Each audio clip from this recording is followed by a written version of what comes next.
Midwest, Iowa. In the next half hour, Weather Center, a comprehensive national forecast. At 40 after, Weather Center continues with highway and air travel conditions. Then the weekend outlook. And at 50 after, Storm Watch. But right now, it's your local forecast on the Weather Channel.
Flash flood again. The threat of severe weather accompanies storms moving across the eastern U.S. this Sunday.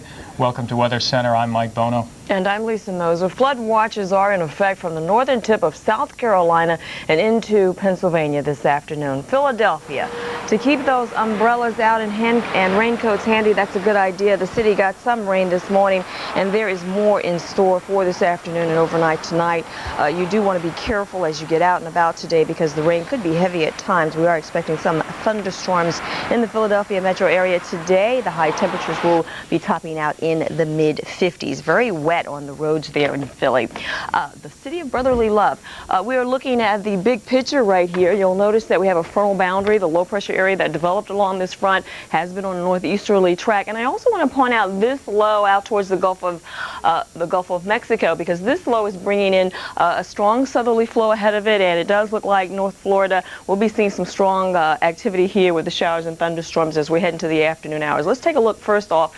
Close to Philadelphia, the warm frontal boundary a little further to the south, and so we are seeing a little bit of dry air in and around Washington, D.C., Philadelphia, and into New York. You'll notice that the overrunning is a little further to the west, so if you're headed into Pittsburgh, Buffalo, you've got a wet go this afternoon. A little further to the south, this is moisture that is going to continue to be a problem. Eastern Tennessee, from Knox County all the way down to Chattanooga, we are under flood warnings at this time. And you have to keep in mind that this is an area right in here in eastern Tennessee, western Carolina, North Carolina, had some areas as much as 5 inches of rainfall in the past 24 hours. And so flooding is certainly a problem along Interstate 40, along Interstate 77. A little further to the south here, you'll notice that we're beginning to shape up a little better towards central Tennessee, but still a lot of water on the roadway this afternoon. You'll also notice that we're beginning to see some drier air trying to push in towards the Atlanta area, but from Macon all the way down to Tallahassee, Florida, it is a very wet go. I showed you that low pressure area along that frontal boundary. I want to point out that there are some thunderstorms,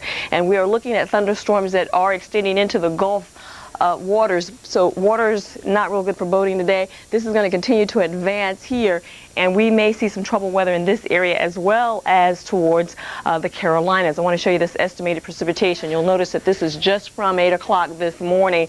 Heavy rainfall already adding up a little over an inch in some places of eastern Tennessee and northern California, northern North Carolina.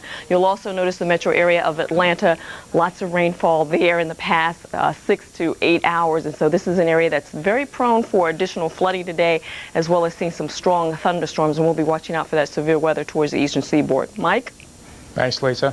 You won't find much active weather across the western U.S. today, maybe a little snow in some of the mountainous areas and some rain and snow mixed in the northern plains. As we'll see, the big picture, the big map, shows us that there is a low-pressure system, almost an April version of the Alberta Clipper coming on down through North and South Dakota. A little rain on the front end of it, maybe even some locally heavy rain and thunder possible in northeastern South Dakota, and some snow back in the Black Hills. There are some snippets of rain in parts of Idaho and Montana and snow in the mountains, but the northwest, a little cloud, a little fog maybe around Vancouver, Washington, and Medford, Oregon. But California, foggy in the morning, but it looks like things have already started to get a lot better. As you can see, even LA, San Diego looking mostly sunny. The snow-capped Sierra Mountains and the big state of Nevada mostly sunny, but then you get into the clouds to the north. Notice how clear most of Washington and Oregon are. These clouds having some snow in the mountains, and look at this whirling dervish that we have out into North and South Dakota.